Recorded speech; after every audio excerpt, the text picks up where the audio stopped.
next speaker is Dr. Dan Hamilton. He's going to be talking about EU enlargement issues, and he is the Executive Director of the Center of Transatlantic Relations, the Executive Director of the American Consortium on EU Studies, and an Austrian Marshall Plan Foundation Research Professor. He was also the former Deputy Assistant Secretary of European Affairs. And you have the rest of his bio, so I will just let him start talking, but thank you very much.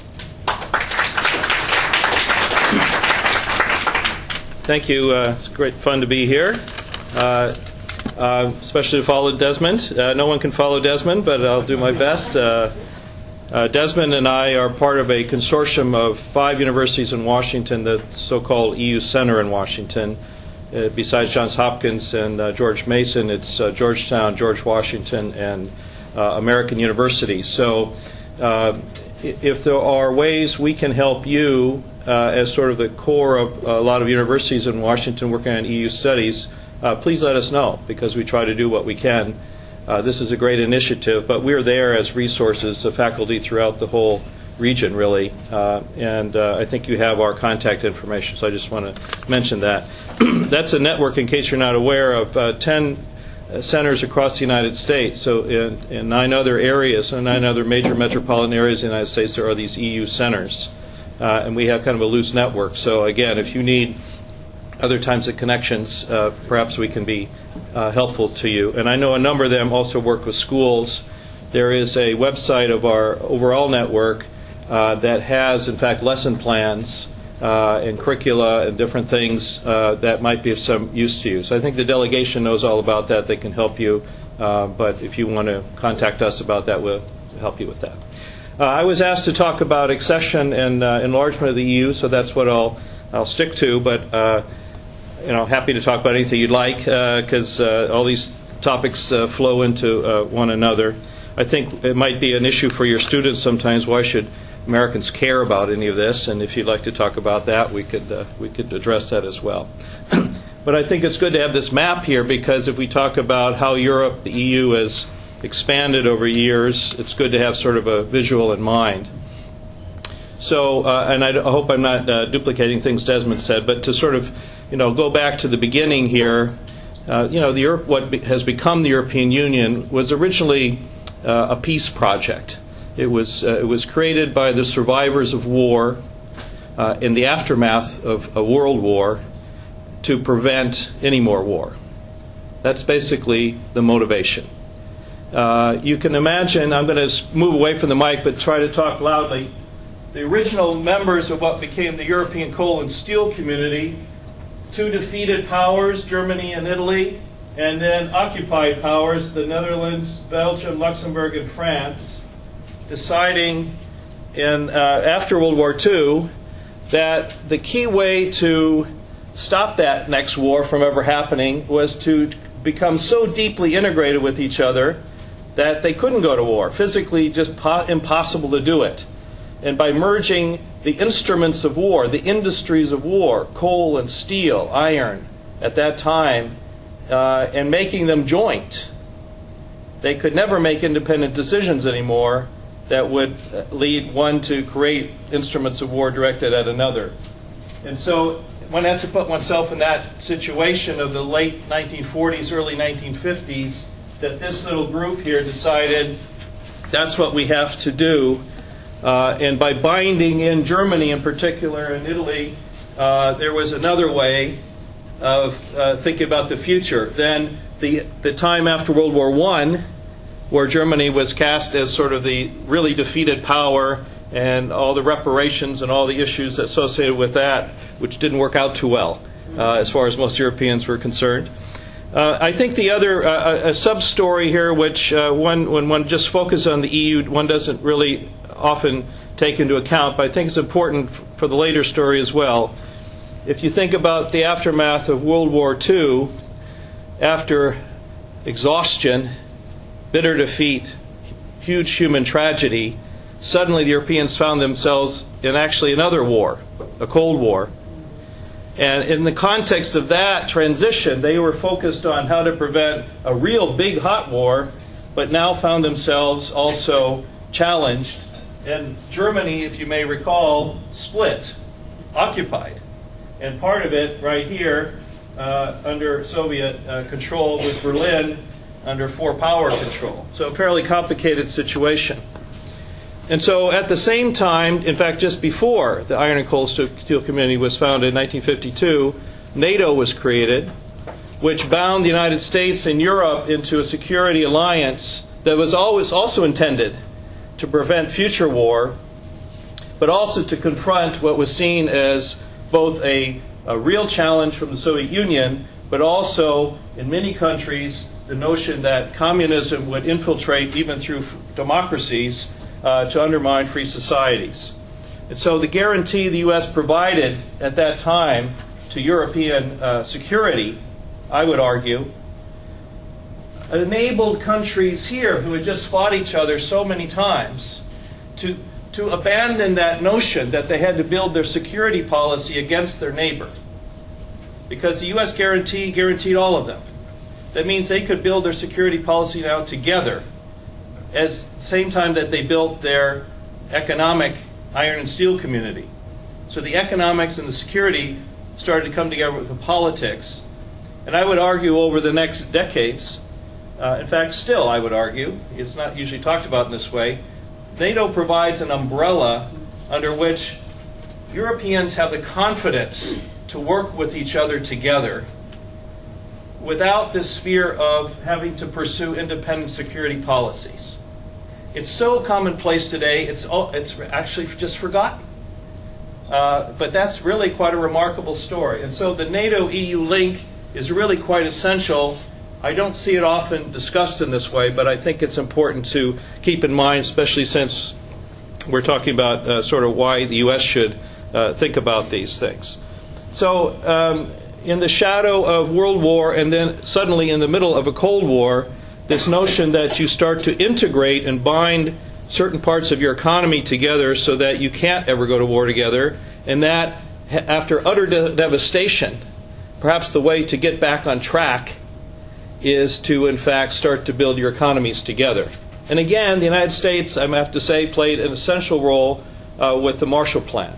And I think a message which I don't hear often, but it's important also for the later story, people like to talk about the Marshall Plan as the U.S. giving a lot of money to Europe. But if you think a bit about the history, it's actually, just the little anecdote is quite interesting. Between 1945 and 1948, the United States gave Europe about $18 billion in the dollars of that time. I'm sorry, $15 billion. $15 billion. That was a lot of money. Still a lot of money, but it was really a lot of money at that time. This is between 45 and 48.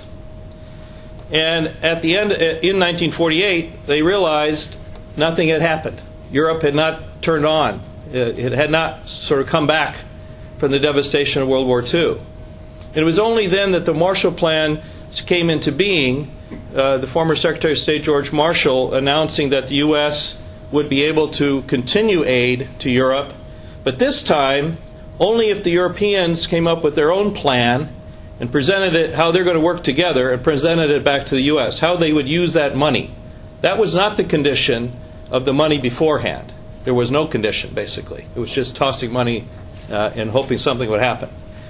And so the real success of the Marshall Plan was the plan that forced Europeans to come together and tell the United States what they do with the money. And the thing that really is the striking thing about the Marshall Plan, it was only $13 billion. Less money than we had invested in Europe in the 3 years after World War II. But everybody remembers the $13 billion. Nobody remembers the $15 billion. Because the plan had not been there, and there had been not this U.S. pressure on Europe to get its act together and integrate in ways that it had never done before. So both through NATO and through the Marshall Plan, this sort of severe pressure by the United States, coupled with immense opportunity, I think was critical to get Europe on the track that it then was on. And as I say, this comes back, this connection I think is important in later history as well. So as time rolls on, then the Treaty of Rome, those 6 countries come together to create then the European Economic Community. But the question, of course, now is, one has to imagine the Cold War here, cutting right through Germany, going, right here, right along like this line here. So this whole part of Europe suddenly is not really part of the discussion. And Germany divided. And then these countries here, dictatorships here, off and on dictatorships over here. Yugoslavia, you see how many countries are there, one kind of country trying to do a third way, not as much linked to the Soviet Union, but still socialist, and trying to hold its nationalities together, basically. And some non-aligned neutral countries sort of interspersed. And so the logic then was, in the shadow of the Cold War, the Iron Curtain here, perhaps at least this part of Europe should start to come together more, not only for its own, the internal reasons I mentioned, but now thinking about a new global structure in which Europe was coming back and reviving and producing things for its people, how to do that. So as you see the kind of conditions here, the only real next candidates were here. And the debate then about, Desmond sort of touched on that, whether Britain and Ireland would be part of Europe, of course, is a historic challenge for the British, who was still at that time were still in the role of the world empire. You know, the British Empire, 1940s, 50s, they had won the war. They were devastated by it, but that was the feeling that this is still the British, century, and why associate with Europe? I think historically the British over the last decades have been sort of caught between three choices that they believe they have, some of the debate. Do you go more deeply with Europe? Do you preserve your special relationship with the United States? Or, in that time, what about the Commonwealth, the world, the global frame for Britain? I think that choice seems to be a little gone now. But I think the British are still caught a bit in this dilemma. Are they really part of Europe, continental Europe, and all that means? Or if they became so associated with Europe, would they lose their relationship with the United States? It's a debate they have. We could talk about it. But what happened was that it prevented the British from really fully associating at the beginning with this initiative happening here. And likewise, some here, particularly here, thought, let's not get the British in here because they're sort of American agents. And Charles de Gaulle and the others, they were very skeptical about getting the British in the tent because that might create some other issues. And so the British stayed out, and the French stopped them from coming in for a while until finally they did in the early 70s, and the Irish as well, although as Desmond said, for different sort of reasons. So we have an enlargement that now encompasses a little bit more of the Western Europe in the early 70s. Then the next question is, what about these countries here? These are still authoritarian governments, Franco, and the legacy of that whole, also from World War II still. And then you have various coups and things happening over here, and that sort of complicates the issue. But the idea that Greece could be part of Europe is sort of the cradle of some of European civilization, become quite important. And so in the 80s then, you have Greece, Spain, and Portugal, after changing away from dictatorship, also joining the European Union. So you have a successive enlargement to the south, complicated a little bit by the fact, of course, Greece is not then linked by any land borders to the rest of the EU. And the notion here that the power of the EU, the normative power of democracy, a big market, could transform dictatorships into democracies, as had been done with these two countries, Germany and Italy, was a powerful element, a magnetic attraction of the EU for many countries. And then following that, as we move further, the focus, what about non-aligned countries? What about these countries up here? Can they join the EU? Does that mean they give up their so-called neutral status? And so there are great debates going on in those countries as well. And again, the point I think that's really quite important for the later story is that the idea here over the Cold War is that this becomes a space of peace and prosperity. of democracy as the Cold War continues over 4 decades. No one thinking that somehow this divide you don't see anymore would ever go away. And so the Europeans basically building their world in the shadow of that wall, even though they're attempting to say it needs to go away, really not really imagining it ever could. And then suddenly, peacefully, surprisingly, without a shot, suddenly that wall and that Iron Curtain collapse. Started with lots of movements in the east, prominently with the cutting of the Iron Curtain right here between Austria and Hungary, and then leading to a huge outflow of East Germans who took their vacation, decided to take their vacation by driving their little trolleys this way and ending up in Austria. And the Polish Solidarity movement, all of the movements in the East, simply creating this huge, huge pressure, coupled with, of course, a reform movement in the Soviet Union led by Mikhail Gorbachev.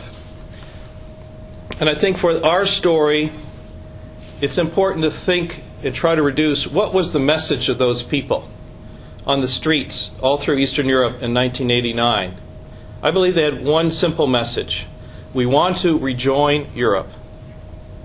We want to rejoin the European civilization, the Europe we'd always been part of, except couldn't be because where the Red Army happened to be in the summer of 1945.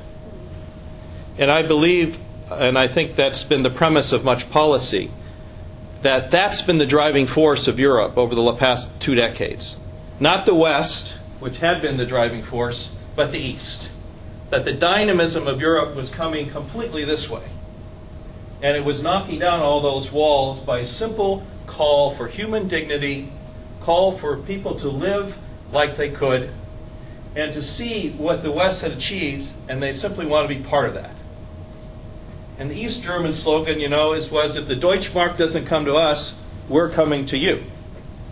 And I think that was a powerful motive. Not grand political strategy, but millions of people simply saying, we're Europeans too, and we want to be part of this grand experiment. And so the return to Europe, I think, started to transform the whole notion of what the EU was, what its role would be, what it meant to even be European, which continues today. And that the logic of a continent now suddenly without walls for the West was a historic opportunity to extend the space of stability and democracy and freedom for here as far east as possible, so that you have as much of a space of Europe as possible where war simply doesn't happen. Thinking back to the earlier motivations. But of course, these countries are emerging from communism. They're emerging from huge problems, and so it doesn't happen overnight.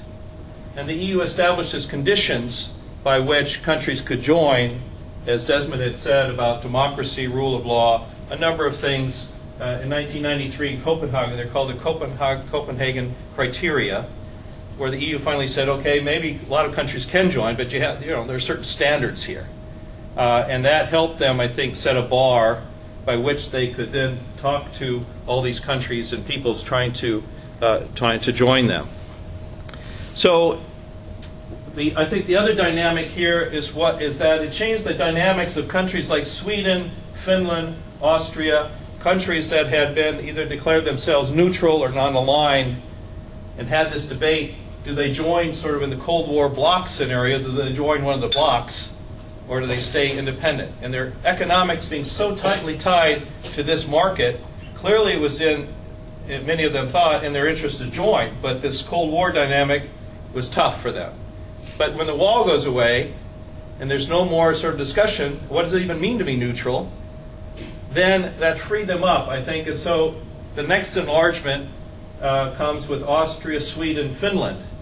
The Norwegians, for other reasons, they could join tomorrow probably if they wanted to.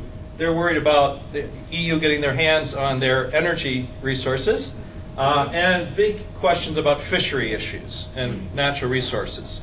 And so the Norwegians are fairly content at the moment given their own independent wealth based on their energy, not to have to confront this. But they have debates about it quite a bit, and it's certainly possible at some future point they will do that.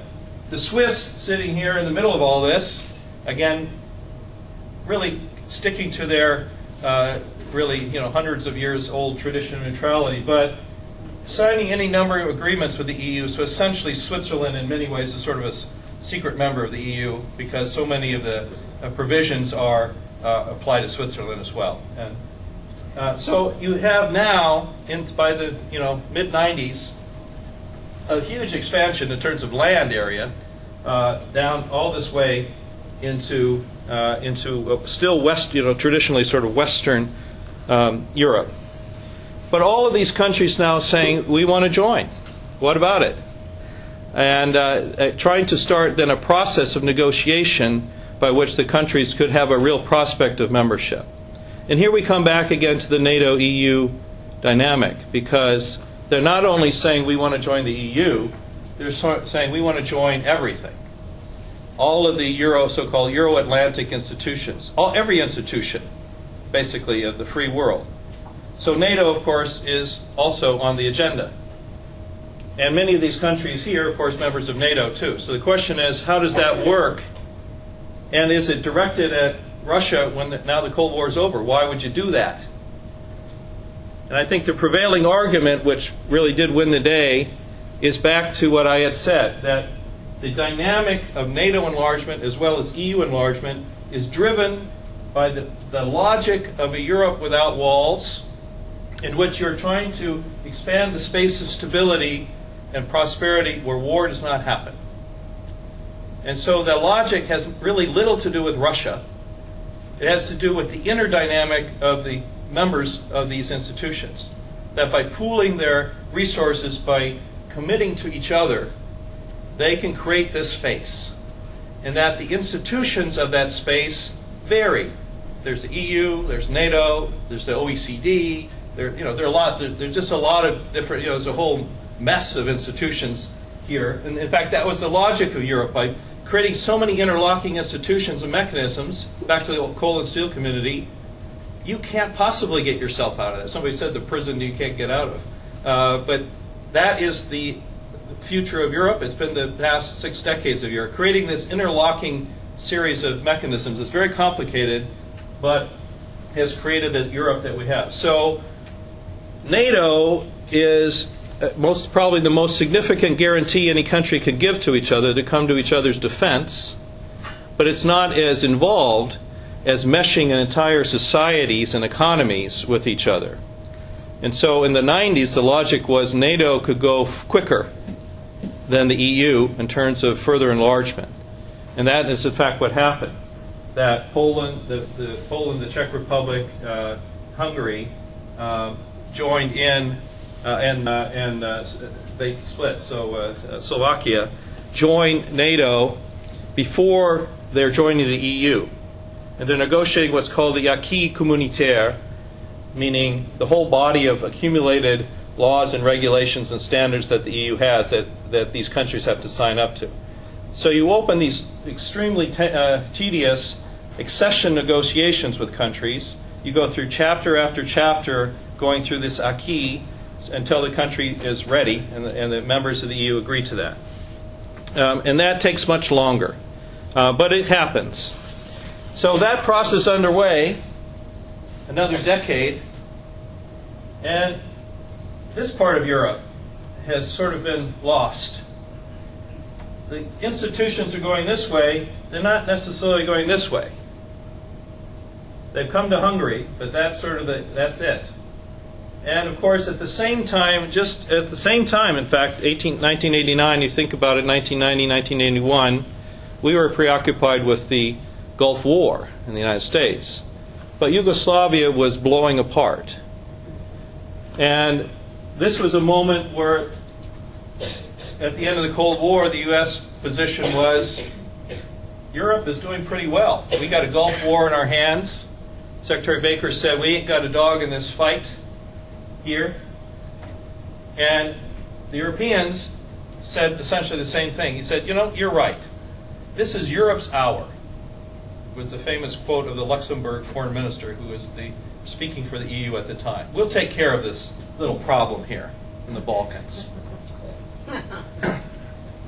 And our failure to engage in the early 90s with this problem together was really, in my view, the greatest failure of the West since 1945. And it led, again, unbelievably, to war, to massive death, ethnic cleansing, a whole human tragedy of unspeakable proportions in Europe. Just after everyone had thought Europe was really back on a great track.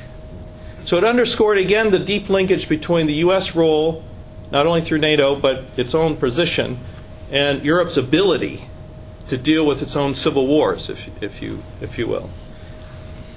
And so, after great tragedy, we did engage together, working on Bosnia, and tried to create some tenuous end to the conflict and solution here. But Mr. Milosevic was still here in power, and while he had been stymied here, that didn't really stop him from continuing sort of his view of what he needed to do. And so we slipped into another conflict in Kosovo, this part of Serbia right there. Again, not much longer, again the same sort of problem. Us seemingly helpless of how to deal with this. And again, it was only because the United States and Europe came together to try to fix that there was any prospect of success. But the problem there was, frankly, we were not applying the same logic to this part of Europe that we had applied to this part of Europe. And if you know something about the history of the Balkans and sort of views of the Balkans, the question at the time, still, only about 12 years ago, I guess, is this really part of Europe? That was the debate. Is this part of Europe? In the 90s, most people here would have said no. And as we kept slipping from disaster to disaster here, with no sense of where this part would fit, it was just a continuing tragedy.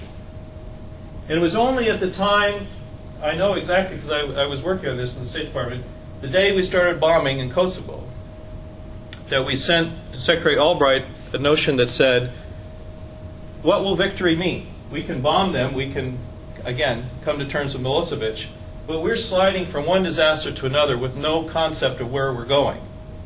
Neither of the Europeans, frankly. And that only if we accept a basic, simple premise will we ever have an exit strategy that's worth anything. And that strategy has to be the same strategy applied to other parts of Europe, and that is integration. We have to commit to take in these countries into all our institutions and our community if they commit to create the conditions over time that would make that possible. That was finally the bargain. And so you can read a lot about all the history and events, but there's a core bargain there. Basically, the main challenge was to convince people here in Brussels that had to be the bargain. And then to come united to the countries of this region, the former Yugoslavia, and say, you can't escape to Europe by neglecting your neighbors. You have to work with them. Your integration in a new way, not the old Yugoslavia of intimidation and force, but a free and open Europe, is the new way of integration that will bring prosperity to you. And we will commit to integrate you into that community if you will commit to overcoming all of these interregional differences. And that has been the work, frankly, of the last decade or so. It was a very radical idea just over a decade ago. Today it's sort of, what's happening, despite lots of problems in that region. So this region is not yet really there. Slovenia has broken away and has joined, as the rest of this region did then in the mid part of the last decade. So sort of the Big Bang enlargement, which took in the East, and took in the Baltic states, and took in part of the former Yugoslavia of Slovenia, was the real big change just a few years ago. And I'll come to the next part of that story in a minute. I'm trying to keep the chronology here right. So this is a work in progress. This is now a new community, and they're focused on all the details of integration. But the EU has now extended its borders here, here, and up here.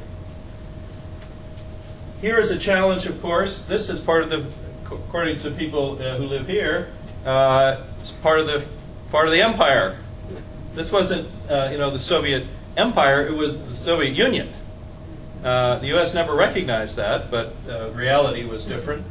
And so the challenge: how do you actually, can you possibly get the Baltic states to become part of the West, given history and given the real concerns in Russia about that? And so again, the NATO-EU dynamic had to play out so that in the end it was successful. We could talk about that challenge, but these are now both members of the EU and NATO, believe it or not. And you have this funny little piece right here, Kaliningrad, which is part of Russia and is not linked to the great landmass of Russia. You have to go through two countries somehow to get from this part of Russia to this part of Russia. And we can talk about that's an oddity of Europe today, but it is there. And so now you have a map of Europe that really does take in all of the color here. Finally expanding to Romania and Bulgaria in 2007. The weakest countries, many would say they weren't ready. That corruption, lack of economic reform, weak democracy has hampered their membership now. But they are part of the Union. And simply digesting this entire effort over the last number of years has so consumed European energies that many Europeans would say they don't have much appetite for thinking beyond that at the moment. And so many would say the European process has stalled a bit. There's a lot of fatigue, and there isn't really a plan for how to move anywhere further than that, which I'll come back to. The one area where they have moved is Croatia, the other part here of the Balkans, which has completed all of its negotiations and is set to join the EU in about a year and a half. So that's done. We think it's done. So the prospect that this will now become EU is fairly real in the next year and a half. So Croatia kind of gets out of it, and again, the question for countries like Croatia, Slovenia, if you join these institutions, do you leave this part of Europe behind, or do you use your position in the institutions now to help your neighbors? That is a critical question when countries join these institutions. Have they escaped away from their history, or are they ready to finish the job? So we end up now with the Europe that we see here, with some holes and many questions. And let me just take a few of them then. There's a big one. You talked a bit about it. I actually am not of Desmond's view. I believe the whole point of this presentation is that Europe is dynamic. And that whereas two generations based their future and their careers on the notion this wall would never go away, suddenly found themselves in one November day in 1989 superbly trained and equipped to deal with a world that no longer existed. And who is to say what Europe will look like? How could we have predicted what's going on down here? No one ever predicted that, just like no one predicted this. Who is to say what type of Europe Turkey in future might be associated with, or in what way? And who is to say what type of Turkey will be that type of candidate? So I believe history is dynamic in Europe. I think it's quite dynamic, in fact. It's full of surprises still. Who thought we would have another European war 3 years ago right here? Real war. The notion that Europe is fixed, that somehow it's stable, which one hears a lot in the United States. It's time we can afford to leave Europe, I believe is profoundly wrong. This part of Europe is pretty stable. But Europe is not the EU, which my EU colleagues never want me to say, but it's not the same. There's a lot more Europe here than this part. And back to the logic of a continent without walls, if you cannot bring stability this way, to a very turbulent region, it's more than likely than not that instability is going to come this way. Unless you want to be the ones to put up the walls again. I think that's the challenge to Europe's current leadership. Do they want to put up the walls? Where are you going to put that wall? Where are you going to draw that line? Where does Europe end?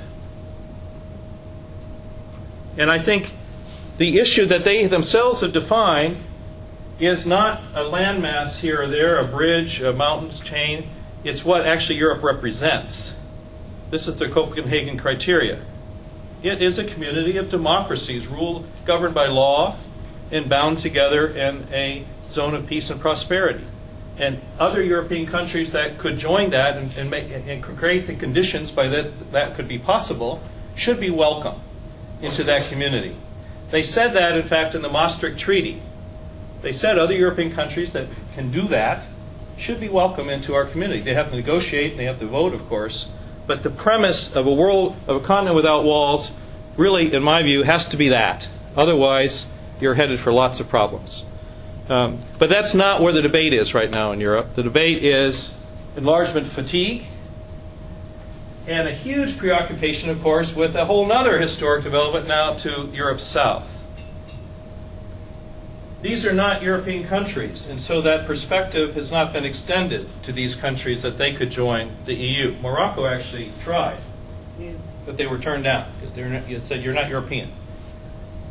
So Europe is now intensely focused with historic development to its south and confused, really, about what to do with the east, and intensely blocked here with Turkey. So you have some challenges. You have the prospect, and I should say this part of Europe, if you look what's happened, has also gone backward. The new Eastern Europe now has significant challenges. You have still a dictatorship here in Belarus, ruled by Mr. Lukashenko, has no intention of leaving anytime soon. And the West has not proved very successful, nor the opposition in Belarus, of changing that dynamic. You have Ukraine, huge country here, 50 million people, split internally between sort of Russian-oriented Ukrainians and those kind of oriented to the West. And as you can see by reading the newspapers, intensely divided over what it should do. They had their own revolution, we thought, the Orange Revolution, bringing to power what was thought to be reformers. Those reformers ended up fighting with each other and being quite incompetent in terms of any reforms and sort of grabbing up as much of the pie as they could themselves. Corruption, topic number one here probably. And then Mr. Yanukovych now winning the elections, imprisoning his former opponent, and showing no signs of really wanting to sort of chart a clear course for the West. So this is a challenge. You have here, and you have over here, what people like to call frozen conflicts. The conflicts still left from the residue of the Soviet Union, territorial, ethnic, power divisions, unresolved issues. So you have a part of Moldova that's actually a breakaway province that doesn't adhere to the government here, the poorest country in Europe, and no real way of trying to get a hold of that. You have Nagorno-Karabakh, Armenia, Azerbaijan, and you have in Georgia the South Ossetia here and Abkhazia, who are breakaway provinces of Georgia, with the Russians intervening militarily to make sure they can stay separate. So you have what people call frozen conflicts. I call them festering conflicts because they're not frozen. They are going to blow up sometime. In fact, they already have. We had a war right here. And just as we thought this was somehow frozen Yugoslavia for 40 years, we found all it did was fester. And when the lid came off, there were a few problems. I can easily see a lot of turbulence in this part of Europe because these people don't know where their future is. They have no direction. The West has not given them much sense of direction. The Russians have a certain sense of their direction. And they're divided themselves, and their own reforms have stalled. So they're weaker candidates in many of these countries, and that, of course, is a reason why they're also not moving ahead. Turkey is a real challenge. We sort of mentioned this already before, but just to sort of bring home the point. As Desmond said, Turkey is on the rise. Turkey has a feeling it has now a new type of horizon. Again, world without walls, not as worried anymore about the Cold War and all of these issues. Sharing, in fact, the Black Sea with Russia here. These are the big powers in the Black Sea. Controlling through the Bosphorus all the choke points coming into the rest of the world economy. All the energy flows coming from this part of the world coming through Turkey as an energy hub. And then, as Desmond said, lots of people, high growth, a Islamic country, Muslim country, but secular, being seen by many in this part of the world as a real different kind of partner. And so they are, the EU gave Turkey in 1963, long time ago, a special deal, which, in fact, this is the 50th year of migration of Turkish Gastarbeiter to Germany. They're celebrating that in sort of this year. But, back in the early 60s, the dynamic is what started to change, and Europe is still coping with that, has benefited from it immensely by that flow of migrant labor, but it's created all sorts of new connections. So the question for Turkey is, as Desmond said, does it really want to join this EU? The EU is divided, and adding to the problem is this country here, Greece, and Cyprus, which is another member of the EU. Turkish forces having occupied parts of Cyprus, and an unresolved conflict also going back decades, which has stymied, much of any sort of effort here to move forward as a region. And despite, UN, US, EU, all sorts of mediation, that conflict seems to just be never ending.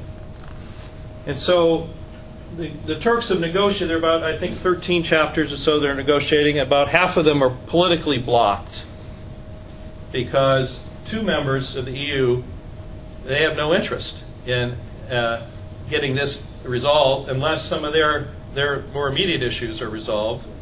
And that only lends to the opponents of Turkey to let that happen. And the Turks, I must say, are not always their best advocates, and so engaging in all sorts of things that sort of, provoke that. So it's a tenuous, unresolved, I think, issue. My point is to say that's today's picture. I'm not sure it's tomorrow's. And if I take away any lesson of history, it is this dynamism and changing nature of Europe, and certainly it's a region now. And who is to say what that will look about? So policy, it would seem to me, has to be premised on the notion of continual change, not on some set picture or snapshot of that part of the world. It's going to evolve in many ways which we don't really know. So let me leave it at that because we want to talk about questions or anything you have to have.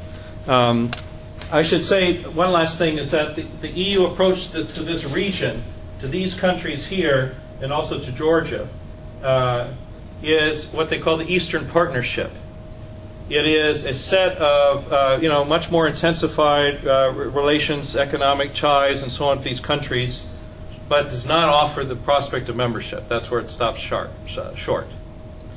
And so the prominent headline grabber right now is with Ukraine, because the EU was negotiating what they call a deep free trade agreement with Ukraine, which is basically done. And they were going to announce it with great fanfare either just a couple weeks ago or in December, with the Polish presidency of the EU right now. Poland is a great advocate. And suddenly, Yanukovych jails Mrs. Tymoshenko, and there's some problems now. So they have this agreement, but they're not going ahead with it. They're trying to say, until we can't possibly have this kind of agreement with the country that we see now in front of us. And so it's stymied. But they have moved forward in negotiations with a much deeper economic association with Ukraine if that would happen over the next few years. So the Eastern Partnership now is sort of the term to describe how the EU works with these countries. But it's not a membership perspective because there is no agreement in the East. We can talk about Russia if you want. It's not on the enlargement perspective. The Russians, I think, aren't planning to join the EU, and that would completely change the nature of the EU. But we could talk about it if you like. So let me stop there, and we have time for discussion. Thank you.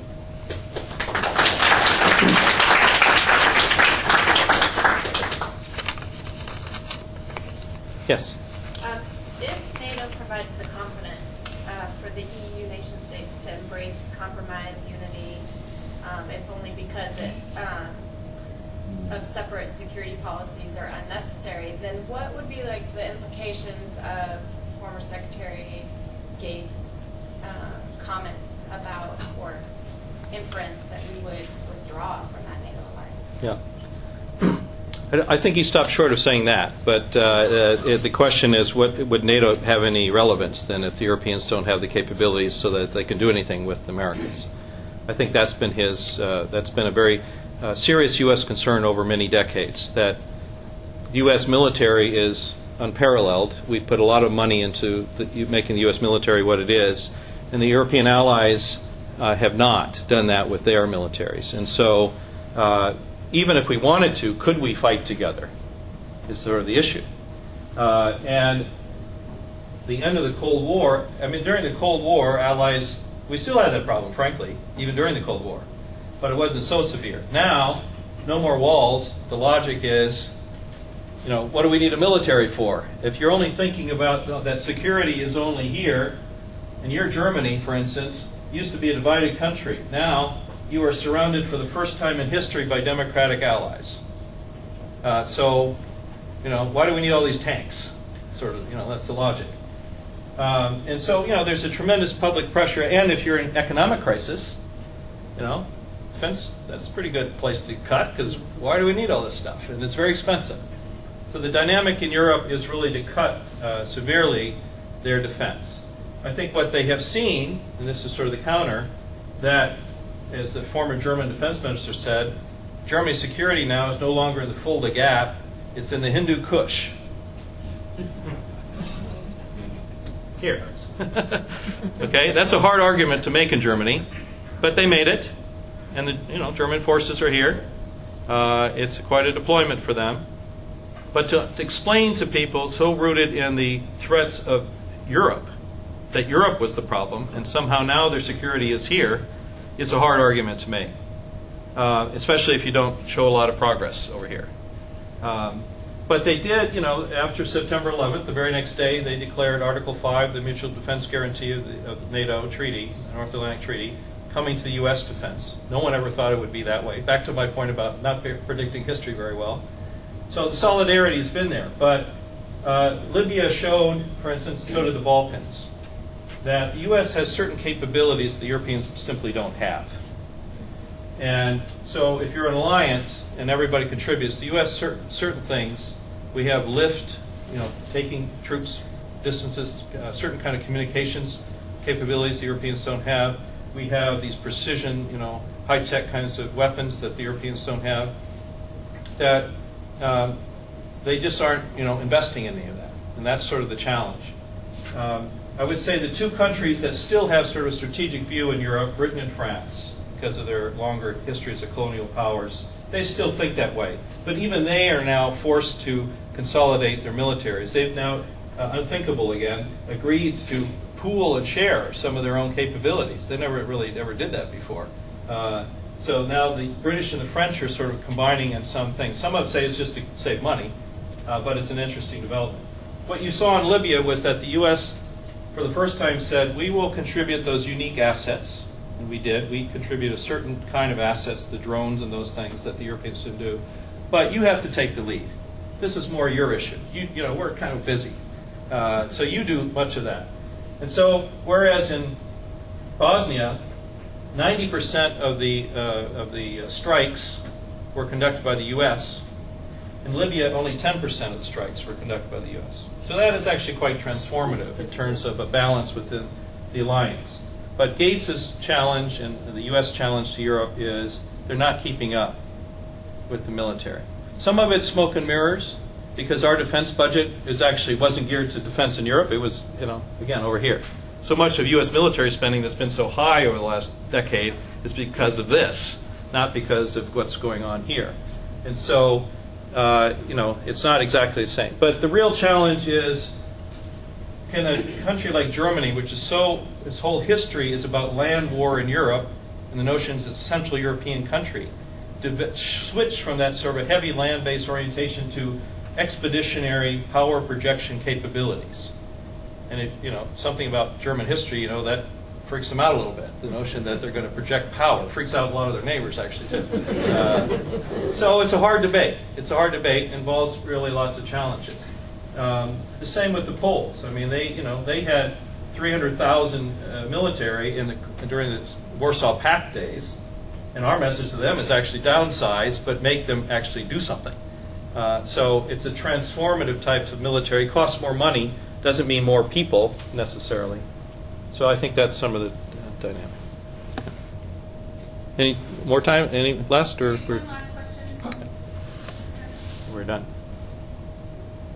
Okay, one last question. With Tunisia now in a position to think differently, is there any thought that they might reopen that North Africa question? Well, what they have done, I don't believe an awful lot of French-speaking people in Tunisia. Yes. I think the prospect of these countries joining the EU as full members is even for my dynamism, picture of your history is a little out there. And I think that's the challenge. What is the relationship the EU could present to these countries that shows them a real possibility of a better future that's not tied to enlargement? The real leverage we had with all these countries was, in fact, that question. As I said, that was the bargain. You can join us if you create the conditions that make that work. They're not ready to make that bargain here. Yeah. And so what do you do stopping short of that? There was an effort called the Barcelona process, which was a long, very expensive process for the EU to basically throw money at these countries, but never premised on the idea that it would change anything. They were working with the autocrats. Then President Sarkozy said, let's create a union for the Mediterranean. That would be a sort of stepped-up version of that. But that was also still premised on the notion there wasn't going to be a lot of change.